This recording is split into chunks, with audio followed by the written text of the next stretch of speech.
4. Toby's Vintage Train. At last Victoria was ready. The Fat Controller came to see her. "Edward will take you to Thomas's Junction," he said. "Then go with Thomas to meet Toby and Henrietta, who you will work with." Victoria's wheels hummed happily on the rails. "It's wonderful to be running again," she thought. Edward introduced the Boko at his own station, and they soon reached Thomas's Junction. Thomas and the Fat Controller were waiting for them. Thomas's driver was amazed at the change in Victoria. "I hope you feel better," the Fat Controller told her. "You certainly look better than you did when we first saw you." "I feel wonderful. Thank you, sir," smiled Victoria. Victoria was coupled behind Annie and Clarabelle, and they set up the valley.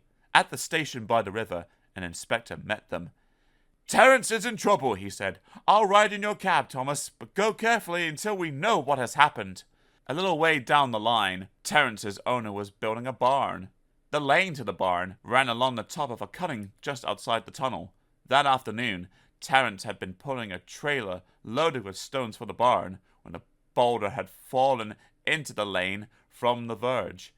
Terence swerved towards the edge of the cutting to avoid the boulder, and of course, the trailer followed.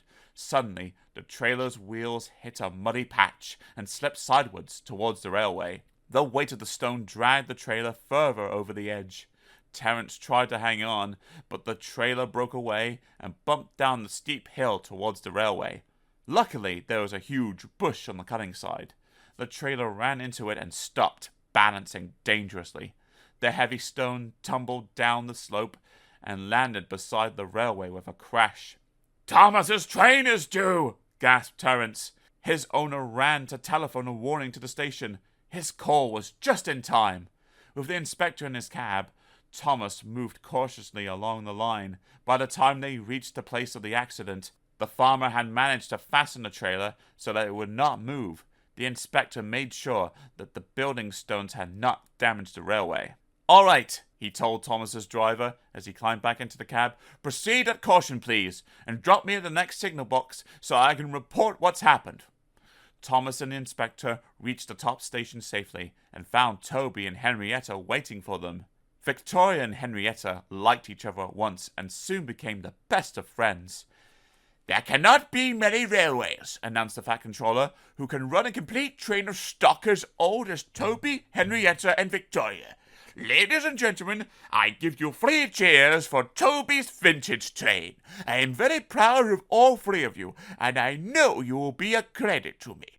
Now Victoria is as happy as can be. She helps Henrietta to take workmen to and from the quarry, and at other times you will see her with Thomas, Annie, and Clarabelle running happily along the valley. She knows she is very lucky. "This is better than being a summer house in an orchard," she sometimes thinks to herself. "It's great to be useful again."